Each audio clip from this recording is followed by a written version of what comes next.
નીતિ આયોગ। હા મિત્રો, આજે આપણે વાત કરવાના છીએ નીતિ આયોગ વિશે। નીતિ આયોગ એટલે કે national institution for transforming India. મિત્રો, નીતિ આયોગ એક એવો ટોપિક છે જે દરેક પરીક્ષાઓમાં અચૂક 1 થી 2 માર્ક્સના પ્રશ્નો તેના પૂછાતા જ હોય છે। તો આ પરીક્ષાલક્ષી તૈયારી માટે ઉપયોગી સૌથી એવો ટોપિક છે આ નીતિ આયોગ। તો તેના વિશે આ વિડીયોમાં આપણે જોઈએ। સૌપ્રથમ જોઈશું નીતિ આયોગ વિશે। તો નીતિ આયોગની સ્થાપના ક્યારે કરવામાં આવી તે જોઈએ। તો 1 જાન્યુઆરી 2015ના રોજ કેન્દ્રીય કેબિનેટના ઠરાવ દ્વારા આયોજન પંચના સ્થાનની જગ્યાએ નીતિ આયોગની સ્થાપના કરવામાં આવી છે। તો જે નીતિ આયોગની સ્થાપનાનું મુખ્ય કારણ છે આયોજન પંચ। આયોજન પંચની જગ્યાએ આ નીતિ આયોગની સ્થાપના કરવામાં આવી હતી।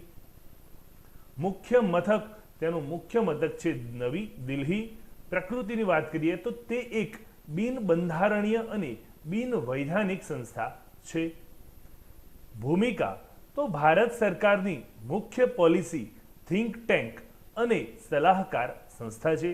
તો જે નીતિ આયોગનું મુખ્ય કાર્ય શું છે, તો તે મુખ્ય તેની પોલિસી છે થિંક ટેન્ક અને તે એક સલાહકાર સંસ્થા તરીકે કાર્ય કરે છે। સત્તા, તો આયોજન પંચથી વિપરીત નીતિ આયોગ પાસે રાજ્યને ભંડોળ ફાળવવાની કોઈ નાણાકીય સત્તા નથી। તો મિત્રો, આ અગાઉ જે આયોજન પંચ કામ કરતું હતું તેમાં તે આયોજન પંચને નાણાકીય સત્તા હતી, જ્યારે અહીંયા નીતિ આયોગને કોઈ ભંડોળ ફાળવવાની નાણાકીય સત્તા નીતિ આયોગ પાસે નથી અને તેની ભલામણો સરકાર માટે બંધન કરતા નથી। અભિગમ જોઈએ તો બોટમ અપ એટલે કે નીચેથી લઈ ઉપર સુધી આ અભિગમ અનુસાર આ નીતિ આયોગ કાર્ય કરે છે। નીતિ આયોગનું માળખું જોઈશું કે તેમાં કેવી રીતની રચના હોય છે। તો સર્વપ્રથમ છે નીતિ આયોગના જે અધ્યક્ષ હોય છે તે ભારતના વડાપ્રધાન હોતા હોય છે। તો નીતિ આયોગમાં જ્યારે પણ ભારતના વડાપ્રધાન બદલાય ત્યારે ત્યાં અધ્યક્ષ પણ બદલાતા હોય છે, એટલે કે નીતિ આયોગના ફિક્સ હોય છે કે તેમાં અધ્યક્ષ ભારતના વડાપ્રધાન હોતા હોય છે। ત્યારબાદ ઉપાધ્યક્ષની વાત કરીએ તો વડાપ્રધાન દ્વારા નિયુક્ત કરવામાં તે આવે છે। આ જે ઉપાધ્યક્ષ છે તે વડાપ્રધાન દ્વારા નિયુક્ત થતા હોય છે। કેબિનેટની બેઠકમાં ખાસ આમંત્રિત તરીકે તે હાજરી પણ આપી શકતા હોય છે ઉપાધ્યક્ષ। વર્તમાન ઉપાધ્યક્ષની વાત કરીએ તો વર્તમાન જે ઉપાધ્યક્ષ છે ડોક્ટર અશોક લાહિરી। જે પરીક્ષાઓમાં પણ આવો પ્રશ્ન પૂછાતો હોય છે કે નીતિ આયોગ 2026ના એટલે કે વર્તમાન ઉપાધ્યક્ષ કોણ છે? જવાબ આવશે ડોક્ટર અશોક લાહિરી। અને અધ્યક્ષમાં પણ વાત કરીએ તો ભારતના વડાપ્રધાન કોણ છે? નરેન્દ્રભાઈ મોદી। તો અત્યારે હાલમાં નીતિ આયોગના જે અધ્યક્ષ છે તે વડાપ્રધાન નરેન્દ્રભાઈ મોદી છે। સીઈઓ ચીફ એક્ઝિક્યુટિવ ઓફિસર, તો નિશ્ચિત કાર્યકાળ માટે વડાપ્રધાન દ્વારા નિમણૂક। તો સીઈઓની જે પણ નિમણૂક થતી હોય છે તે વડાપ્રધાન દ્વારા કરવામાં આવતી હોય છે અને તે કયા કક્ષાના હોય તો ભારત સરકારના સચિવ કક્ષાનો દરજ્જો ધરાવતા વ્યક્તિને સીઈઓની પોસ્ટ આપવામાં આવતી હોય છે। વર્તમાન સીઈઓ કોણ છે? તો નિધિ છિબ્બર। તો જે નીતિ આયોગના વર્તમાન સીઈઓ છે નિધિ છિબ્બર। પૂર્ણકાલીન સભ્યો, તો વડાપ્રધાન દ્વારા તે નિયુક્ત કરવામાં આવે છે। અંશકાલીન સભ્યો, તો જરૂરિયાત મુજબ નિમણૂક કરવામાં આવતી હોય છે। હોદ્દાની રૂએ સભ્યો, તો વડાપ્રધાન દ્વારા કેન્દ્રીય મંત્રી પરિષદમાંથી તે નિયુક્ત કરવામાં આવતા હોય છે। ખાસ આમંત્રિત સભ્યો, તો વિવિધ ક્ષેત્રના નિષ્ણાતો અને તજજ્ઞોની વડાપ્રધાન દ્વારા અહીંયા નિમણૂક થતી હોય છે। સચિવાલય, યસ, તો જરૂરિયાત અનુસાર સચિવાલય પણ ધરાવે છે। તો આ નીતિ આયોગનું આ સંપૂર્ણ અહીંયા આપણે માળખું જોયું। હવે આગળ જોઈએ તો કાઉન્સિલ અને હબ વિશે। તો ગવર્નિંગ કાઉન્સિલ, તો નીતિ આયોગ મુખ્ય વિચારશીલ સંસ્થા છે।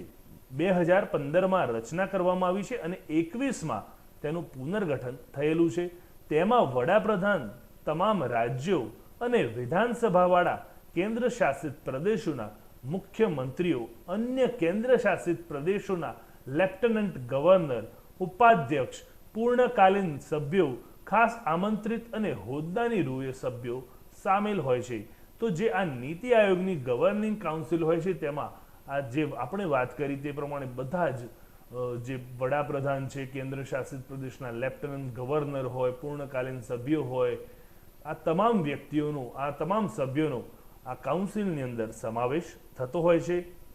પ્રાદેશિક કાઉન્સિલની વાત કરીએ તો ચોક્કસ બાબતો માટે નિશ્ચિત સમયગાળા માટે આ રચના પ્રાદેશિક કાઉન્સિલની કરવામાં આવે છે. તેમાં સંબંધિત પ્રદેશના મુખ્યમંત્રીઓ અને લેફ્ટનન્ટ ગવર્નરોનો સમાવેશ થાય છે. આ સમગ્ર જે માળખું છે તે બે હબમાં વિભાજિત છે. આ જે હબ છે તે તેનું જે માળખું હોય છે તે બે હબમાં વિભાજિત થયેલું છે. પ્રથમ છે નોલેજ એન્ડ ઇનોવેશન હબ. તો થિંક ટેન્ક ક્ષમતાનું નિર્માણ અને નવીનતાને પ્રોત્સાહન, સંશોધન માટે સંસાધન કેન્દ્ર તરીકે તે કાર્ય કરે છે. તો જે આ થિંક ટેન્ક ક્ષમતાનું નિર્માણ અને નવીનતમ જે પ્રોત્સાહન હોય છે તે અને સંશોધન માટે સંસાધન કેન્દ્ર તરીકે તે કાર્ય કરે છે. Team India hub.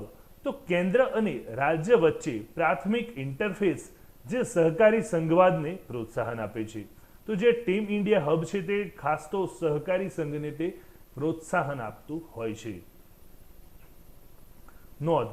તો તાજેતરમાં એઆઈ અને ક્વોન્ટમ કમ્પ્યુટિંગ જેવી ઉભરતી ટેકનિકના વિશ્લેષણ માટે નીતિ ફ્રન્ટિયર ટેક હબની પણ સ્થાપના કરવામાં આવી છે.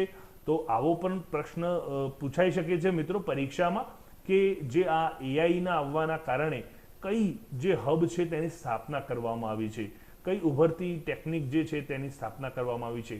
તો તે છે ટેકનિક નીતિ ફ્રન્ટિયર ટેક હબ, જેની સ્થાપના તાજેતરમાં કરવામાં આવી છે. હવે જોઈએ નીતિ આયોગની જે સ્થાપના કરવામાં આવી છે તેના મુખ્ય ઉદ્દેશો કયા છે. તો સહકારી અને સ્પર્ધાત્મક સંઘવાદને પ્રોત્સાહન આપવું, ટેકનોલોજી અપગ્રેડેશન અને ક્ષમતા નિર્માણ પર ધ્યાન કેન્દ્રિત કરવું, ગ્રામ્ય સ્તરે યોજનાઓ બનાવી ઉચ્ચ સ્તરે તેનો અમલ કરવો, વૈશ્વિક થિંક ટેન્કો અને શૈક્ષણિક અથવા સંશોધન સંસ્થાઓ સાથે ભાગીદારી કરવી અને આર્થિક વૃદ્ધિથી વંચિત વર્ગો પર ખાસ ધ્યાન આપવું. તો આ હતા મિત્રો નીતિ આયોગના ઉદ્દેશો. હવે જોઈશું નીતિ આયોગના કાર્યો અને તેના વિભાગો વિશે. તો તેનું મુખ્ય કાર્ય શું છે? તો કેન્દ્ર અને રાજ્ય સરકારને વ્યૂહાત્મક અને તકનીકી સલાહ પૂરી પાડવી. તો જે મિત્રો આ નીતિ આયોગ એક સલાહકાર તરીકે કાર્ય કરે છે, તો તેનું જે કાર્ય છે તે કેન્દ્ર અને રાજ્ય સરકારને અલગ અલગ વ્યૂહાત્મક અને તકનીકી રીતે તે સલાહ પૂરું પાડતું હોય છે. અને તેના મુખ્ય 4 વિભાગો છે. જોઈ લઈએ તો તેમાં પ્રથમ વિભાગ છે નીતિ અને કાર્યક્રમનું માળખું, બીજો વિભાગ છે થિંક ટેન્ક જ્ઞાન અને નવીનતા કેન્દ્ર, ત્રીજો વિભાગ છે નિરીક્ષણ અને મૂલ્યાંકન અને ચોથો છે સહકારી સંઘવાદ. તો મિત્રો આ હતા નીતિ આયોગના મુખ્ય 4 વિભાગો. હવે આગળ જોઈએ નીતિ આયોગ સાથે જોડાયેલી 3 કચેરીઓ વિશે જોઈએ. તો પ્રથમ છે વિકાસ દેખરેખ અને મૂલ્યાંકન સંસ્થા, બીજી છે અટલ ઇનોવેશન મિશન એક સ્વાયત્ત સંસ્થા, ત્રીજી છે national institute of labour economics research and development. તો આ 3 જે વિભાગની સંસ્થાઓ છે, આ અલગ અલગ કચેરીઓ છે, તે નીતિ આયોગ સાથે જોડાયેલી છે. નીતિ આયોગના પરીક્ષાલક્ષી મહત્વના વન લાઇનર પ્રશ્નો. તો મિત્રો અહીં આપણે એવા પ્રશ્નો વિશે ચર્ચા કરવાના છીએ જે અગાઉ પરીક્ષાઓમાં પૂછાઈ ગયેલા પ્રશ્નો છે અને એવા પણ પ્રશ્નોની ચર્ચા કરીશું જે આવનાર પરીક્ષાઓમાં પ્રશ્નો પૂછાવાના છે. તો નીતિ આયોગના અધ્યક્ષ કોણ હોય છે? તો તેનો શું જવાબ આવશે મિત્રો? આપણે અગાઉ જોયું તે પ્રમાણે વડાપ્રધાન.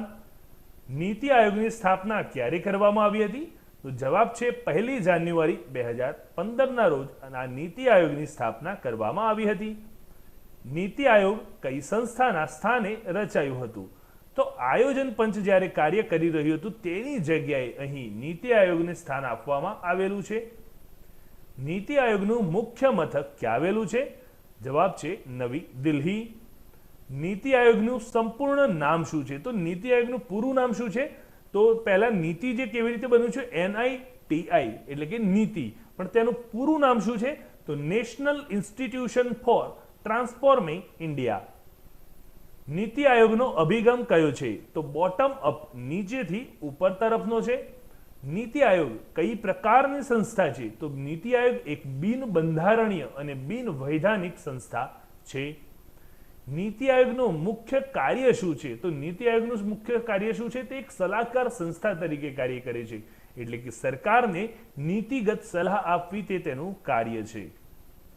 કઈ યોજના નીતિ આયોગ સાથે સંબંધિત છે? Atal innovation mission. આ યોજના નીતિ આયોગ સાથે સંબંધિત છે. નીતિ આયોગના બે મુખ્ય હબ કયા છે? તો ટીમ ઇન્ડિયા હબ અને નોલેજ એન્ડ ઇનોવેશન હબ. નીતિ આયોગમાં રાજ્યોના મુખ્યમંત્રીઓ કઈ સંસ્થાના ભાગરૂપે જોડાયેલા હોય છે? તો આગળ વાત કરી તે પ્રમાણે તેઓ ગવર્નિંગ કાઉન્સિલ સાથે જોડાયેલા હોય છે. નીતિ આયોગનો મુખ્ય ઉદ્દેશ્ય શું છે? તો સહકારી સંઘવાદને પ્રોત્સાહન આપવું તે તેનો મુખ્ય ઉદ્દેશ્ય છે. નીતિ આયોગ પાસે કઈ સત્તા નથી? તો આગળ વાત કરી તે પ્રમાણે તેને કોઈ ભંડોળ ફાળવવાની, ફાઇનાન્શિયલી તેને કોઈ સત્તા આપવામાં આવેલી નથી. એસડીજી ઇન્ડિયા ઇન્ડેક્સ કોણ જાહેર કરે છે? નીતિ આયોગ. નીતિ આયોગ દ્વારા જાહેર કરવામાં આવતો એસડીજી ઇન્ડેક્સ કયા હેતુ માટે છે? જે એસડીજી ઇન્ડિયા ઇન્ડેક્સ છે તે કયા હેતુ માટે છે? તો રાજ્યોના ટકાઉ વિકાસ લક્ષ્યોનું મૂલ્યાંકન કરવા માટે. નીતિ આયોગ કયા પ્રકારની સંસ્થા છે? તો પોલિસી થિંક ટેન્ક. જે પોલિસી થિંક ટેન્ક છે તે પ્રકારની તે સંસ્થા છે. એસ્પિરેશનલ ડિસ્ટ્રિક્ટ પ્રોગ્રામ કઈ સંસ્થા સાથે સંબંધિત છે? તો આ જે એસ્પિરેશનલ ડિસ્ટ્રિક્ટ પ્રોગ્રામ એ નીતિ આયોગ સાથે સંબંધિત છે. તો મિત્રો, આજે આપણે વાત કરી આ નીતિ આયોગ વિશે, જેમાં તમામ નીતિ આયોગના બાબતો વિશે આપણે પરિચિત થયા. તો મિત્રો, આજનો વિડીયો આપને પસંદ પડ્યો હોય તો જરૂરથી લાઈક કરશો, ચેનલને સબસ્ક્રાઇબ કરવાનું ભૂલશો નહીં. ધન્યવાદ.